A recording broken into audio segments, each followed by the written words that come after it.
Secretary of State Antony Blinken addressing reporters late this afternoon after abruptly postponing his trip to Beijing that had been scheduled for today. The meeting was aimed to ease tensions between the two countries. Chief Washington correspondent Blake Burman is live in D.C. Blake, the president's still not opting to take that balloon down.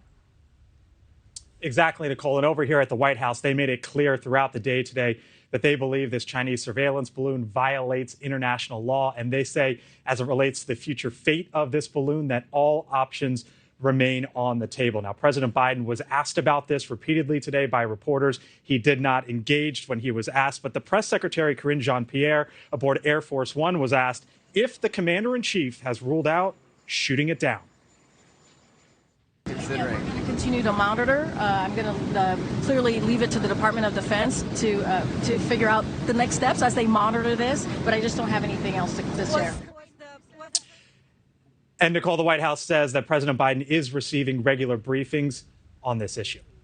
All right, so Blake, we're learning more about when this was first brought to the president, right?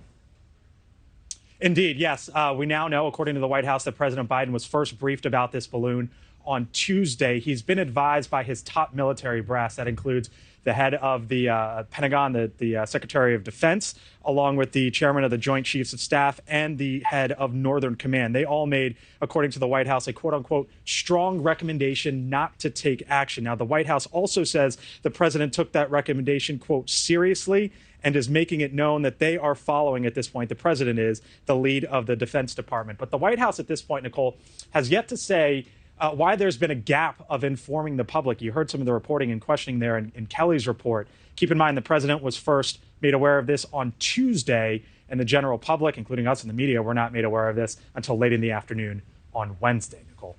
Well, Blake, a major decision from Secretary Blinken. We just heard from him. What did he say?